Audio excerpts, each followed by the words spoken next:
नमस्कार, पुण्य श्लोक के लिए भाई शो में आज हमने देखा शो की शुरुआत होती है मल्हार राव सूबेदार जी सूर्य जी के सामने आत्मसमर्पण करने की बात करते हैं। वो कहते हैं वो सहमत है और समर्पण करते हैं। अब सूर्य जी मुस्कुराते हैं, बहुत खुश हो जाते हैं और मल्हार राव सूबेदार जी कहते हैं लेकिन उनकी एक शर्त है। सूर्य जी कहते हैं कि ज़रूर, हालांकि वो उनकी हवा में सांस ले रहे हैं, यानी सूरज जी ना चाहें तो मल्हार राव सूबेदार जी सांस भी ना ले पाएँ, मगर फिर भी कहते हैं कि शर्त, चलो कोई बात नहीं, शर्त ही सही, मगर ये आपकी नज़रों में शर्त होगी, ये है तो आपकी गुजारिश, कीजिए, बताइए। मल्हार राव सूबेदार जी कहते हैं कि उनके परिवार को कुछ नहीं होना चाहिए और वो कहते हैं कि वो व्यक्तिगत रूप से सुजाउद्दौला से मिलना चाहते हैं। अब सूर्य जी कहते हैं शर्त नहीं बल्कि एक गुजारिश है और पूरी करते हैं। ठीक है। अब देवी अहिल्या मालेराव और मुक्ताबाई के साथ में जा रही होती है और देखती है युवराज खंडेराव के कक्ष में झांक करके, तो देखती है कि सैनिक होते हैं बहुत सारे दुश्मनों के और युवराज खंडेराव बांध रखे होते हैं। अब देवी अहिल्या अंदर घुस जाती है और इशारों में युवराज खंडेराव से बात करती है, बता देती है कि वो आ चुकी हैं, डरने की कोई बात नहीं है और युवराज खंडेराव भी बहादुरी का वहाँ पर प्रदर्शन करें, दोनों मिल करके दुश्मनों का खात्मा करेंगे। इशारा होता है, देवी अहिल्या दुश्मनों पर टूट पड़ती है और मालेराव को कहती है कि उसके बाबा साहेब के जो बंधन हैं, जो रस्सियाँ हैं, उनको खोल दें। मालेराव बंधन खोल देता है। अब युवराज खंडेराव और देवी अहिल्या दोनों एक साथ हो जाते हैं और दुश्मनों का खात्मा कर देते हैं। फिर युवराज खंडेराव तीनों को, देवी अहिल्या, अपनी संतान को गले लगाते हैं और मालेराव कहता है कि देवी अहिल्या बहुत बहादुर है, बहुत अच्छे से लड़ती हैं। मुक्ताबाई भी तारीफ़ करती हैं और युवराज खंडेराव फिर से उनको गले लगा लेते हैं। देवी अहिल्या कहती हैं कि वो जा रही हैं, आप अपनी संतान के पास रहें, बच्चों के पास रहें, और वो बाकी लोगों को मुक्त करवाने जा रही हैं। अब युवराज कहते हैं कि अकेली अकेली नहीं जाना। फिर देवी अहिल्या भी कहती है और मालेराव भी कहता है कि वो बहुत अच्छे से लड़ती हैं, बहुत बहादुर, आप नहीं जानते। फिर देवी अहिल्या कहती है कि वो अकेली नहीं है, उनके साथ में ममता है, उनकी जिम्मेदारियां हैं और उनका कर्तव्य है परिवार के प्रति, मालवा के प्रति। फिर युवराज सिर हिलाते हैं कि हाँ ठीक है, तुम कर जाओगी, वो जानते हैं। अब देवी अहिल्या आगे बढ़ जाती है और देवी अहिल्या की संतान जो कभी उनसे उखड़ी रहा करती थी, वो फिर से उनकी तारीफ करती हैं और युवराज खंडेराव फिर से अपने बच्चों को गले लगा लेते हैं और मल्हार राव होलकर भी वहाँ पर लड़ रहे होते हैं, गुंडों का, दुश्मनों का सामना कर रहे होते हैं। और सूर्य जी बाहर जाते हैं तो उनकी गर्दन को पकड़ लेते हैं मल्हार राव सूबेदार जी, क्योंकि निहत्थे होते हैं तो हाथ से पकड़ लेते हैं और गर्दन को तोड़ देते हैं, सूर्य जी का काम तमाम कर देते हैं। अब वो कहते हैं कि राजनीतिक और युद्ध के नियमों से भली भांति परिचित हैं और सूर्य का मारा जाना वहाँ पर तय था तो मारा गया। अब बाकी जो सैनिक होते हैं दुश्मनों के, वो मल्हार राव सूबेदार जी को घेर लेते हैं, मगर मल्हार राव सूबेदार जी किसी की एक नहीं चलने देते, तलवार से सर उनके धड़ से अलग करते रहते हैं।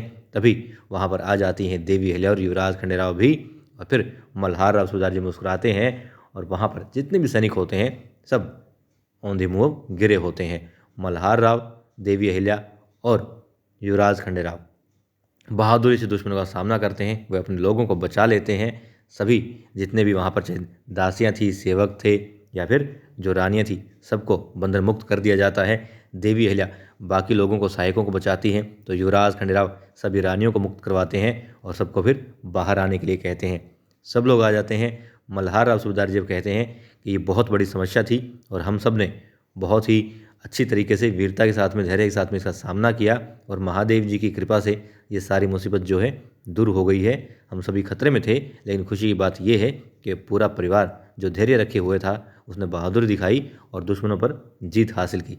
फिर वो कहते हैं कि उन्हें गर्व हो रहा है और इस गर्व का श्रेय, इस जीत का श्रेय सिर्फ एक इंसान को जाता है। अब सब लोग मुस्कुराते हैं और समझ गए होते हैं कि देवी अहिल्या, और फिर वो कहते हैं कि देवी अहिल्या को, और देवी अहिल्या इधर आओ। वो बुलाते हैं, देवी अहिल्या उनसे आशीर्वाद लेती है, पाँव छूती है, वो आशीर्वाद देते हैं और फिर वो कहते हैं कि उन्हें लगता है कि अब समय आ गया है जब फिर से देवी अहिल्या को राजनीतिक जिम्मेदारियों में वापस आना चाहिए, दरबार में अपना बढ़ चढ़कर फर्ज और जो है अधिकार दिखाना चाहिए, हिस्सा लेना चाहिए। मल्हार राव सूबेदार जी कहते हैं कि तुम आओ और मालवा को तुम्हारी आवश्यकता है, तुम्हारा दरबार में बहुत ज़रूरी है आना। अब मालेराव बोलता है, दादाजी मैं भी देवी अहिल्या के साथ में था, आई के साथ में था, जब वो लड़ाई कर रही थी मैंने भी लड़ाई लड़ी। और फिर मुक्ताबाई कहती हैं कि मैं भी साथ थी। अब मल्हार राव सूबेदार जी कहते हैं हाँ हाँ, तुम बहादुर माँ के बहादुर बच्चे हो। उन्हें गोद में उठा लेते हैं और खूब उनसे प्यार करते हैं। अब वो देवी अहिल्या से पूछते हैं क्या उन्हें ये प्रस्ताव जो है स्वीकार है। देवी अहिल्या कहती है कि नहीं, वो मना कर देती है। वो कहती नहीं, वो बच्चों के साथ ही रहना चाहती हैं, गृहस्थ जीवन में खुश हैं और बस अब यही फ़र्ज़ निभाना चाहती हैं, वो दरबार में वापस नहीं आना चाहती। गुन्नू जी बात सुन करके बहुत मुस्कुराते हैं और जितने भी वहाँ पर दुश्मन थे या तो मारे गए थे या फिर बंधक बना लिए गए थे, एक ऐसा होता है जो पहुंच जाता है सुजाउद्दौला के पास में और बताता है कि क्या हुआ। देवी अहिल्या तूफान बन करके आई और सब कुछ तहस नहस कर दिया। सुजाउद्दौला और उसके आदमी ने जो प्लान किया था सब पर पानी फेर दिया देवी अहिल्या ने। और सुजाउद्दौला बहुत ही वहाँ पर निराश हो रहा होता है, गुस्से में भी होता है और कहता है कि अब यदि मल्हार राव सूबेदार जी को पता चल गया कि इसके पीछे सुजाउद्दौला है तो उसे वो नहीं छोड़ेंगे। वो घायल सांप है और बदला लेने की यदि ठान ली तो बस उनका ऐसा जहर आएगा कि सुजाउद्दौला नामो निशान खत्म हो जाएगा उसका। अब वो कहते हैं कि कुछ तो करना होगा। फिर विचार करते हैं और क्या बताते हैं कि मालवा को चारों तरफ से घेर लेना है और अभी बाकी सेना को भी बुलाना है, मालवा पर हमला करना है और मल्हार राव सूबेदार जी की मौत अब निश्चित है। वो ऐसा सोचता है और मल्हार राव सूबेदार जी कसरत कर रहे होते हैं, हमले के बारे में भी सोच रहे होते हैं और जो हुआ था उसके बारे में। और गौतम बाई साहब उन्हें कहती है कि बस करें। क्यों? क्योंकि वो बहुत ज़्यादा कसरत कर रहे होते हैं, गुस्से में होते हैं और अक्सर गुस्से में इंसान ज़रूरत से ज़्यादा काम करता है।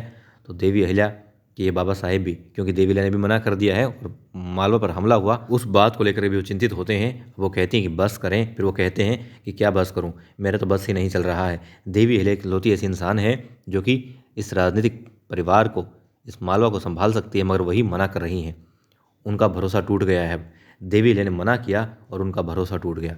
वो कहते हैं बहुत ज़रूरी है युवराज के लिए भी, मालवा के लिए भी देवी अहिल्या का दरबार में आना, मगर उसने मना कर दिया है। सबसे बड़ी चिंता तो यही है। वो कहते हैं सुजाउद्दौला तो फिर भी दुश्मन है, दुश्मन तो हमसे दूर रहते हैं, पराए हैं, हम उनसे कभी भी लड़ सकते हैं, उनका खात्मा कर सकते हैं, मगर यहाँ पर घर वाले ऐसे हैं। इतनी बड़ी लापरवाही कैसे कर सकते हैं? यदि देवी अहिल्या ना होती, यदि सूबेदार जी ना होते तो आज क्या होता? सूर्यास्त हो चुका होता होलकर परिवार का, होलकर खानदान का, साम्राज्य का। फिर गौतम बाई साहिब कहती हैं कि यहाँ पर सब लोग तो ईमानदार हैं, भरोसेमंद हैं। आप यदि बाहर जाते हैं तो भरोसा कीजिए, किसी न किसी पर भरोसा करना ही होगा। देखिए आपकी अनुपस्थिति में खंडेराव ने बहुत अच्छा काम किया है और गुनु जी हमेशा दरबार गए हैं, तुको जी हैं, घुंघबत आते हैं, सभी तो ईमानदार हैं, जिम्मेदार हैं। वो कहते हैं कि उन्हें उनकी समझदारी पर, उनकी ईमानदारी पर या फिर क्षमताओं पर संदेह नहीं है, लेकिन उनके पास उन चीज़ों को बनाए रखने की क्षमता नहीं है, तो इसका क्या फ़ायदा? वो कहते हैं दुश्मन की जो चाल है उसको समझना होता है। भविष्यवाणी तो कोई नहीं कर सकता, मगर फिर भी दुश्मन कौन है, कैसा है, ये जानना बहुत ज़रूरी है। और यहाँ तो घर में दाखिल हो जाते हैं, सीने पर तलवार रख देते हैं दुश्मन, किसी को पता तक नहीं चलता, तो भला कैसे इन लोगों पर भरोसा करें? सूबेदार जी कहते हैं यदि वो बाहर जाते हैं चांद तारे तोड़ने के लिए, लाने के लिए, जीतने के लिए, और पता चलता है कि यहाँ महल में, उनके घर में उनकी ज़मीन खिसक गई, ज़मीन ही नहीं रही, तो भला क्या फ़ायदा, क्या होगा? फिर गौतम बाई साहिब कहती है कि इतनी चिंता मत करें, सब कुछ ठीक हो जाए, किसी पर तो विश्वास करना ही होगा। तो कहते हैं विश्वास कमज़ोर नहीं है, मगर जिम्मेदारी तो लेनी होगी, और देवी अहिल्या ये जिम्मेदारी यदि लेती है तो ही सब कुछ हो सकता है। युवराज खंडेराव को सशक्त करने के लिए, मालवा को उन्नति की राह पर लाने के लिए देवी अहिल्या का दरबार में आना बहुत ज़रूरी है, और उसने मना कर दिया है। और देवी अहिल्या ने ये बात कह करके उनका विश्वास तोड़ दिया है। अब दिखाते हैं देवी अहिल्या रसोई में होती है, खाना बना रही होती है, और हरकूबाई और रखमाबाई भी वहाँ पर होती हैं। हरकूबाई उनसे कहती है कि तुम्हें अपनी जिम्मेदारियों को निभाना चाहिए, दरबार भी जाना चाहिए। जब मल्हार राव सूबेदार जी तुमसे कह रहे हैं तुम्हें जाना ही चाहिए। अब देवी अहिल्या कहती हैं कि वो जिम्मेदारियों से भाग नहीं रही हैं, कतरा नहीं रही हैं, बल्कि जब भी मालवा को उनकी आवश्यकता हुई है वो हर काम छोड़ करके मालवा के लिए उपस्थित रही हैं। और आगे भी यदि कोई भी जिम्मेदारी ऐसी आती है, कोई भी आवश्यकता महसूस होती है, तो देवी अहिल्या तन मन से मालवा के लिए न्यौछावर होने को तैयार हैं, सब कुछ छोड़ सकती है। मगर फिलहाल उनका भविष्य, जो मालवा का भविष्य है, उसी पर उनका ध्यान है, उनकी संतान पर उनका ध्यान है, और वो सोचती हैं कि संतान को ज़्यादा आवश्यकता है इस वक्त देवी अहिल्या की दरबार की बजाय। और रखमाबाई चुपचाप अपना काम कर रही होती है और सारी बातें बड़े ध्यान से सुन भी रही होती है।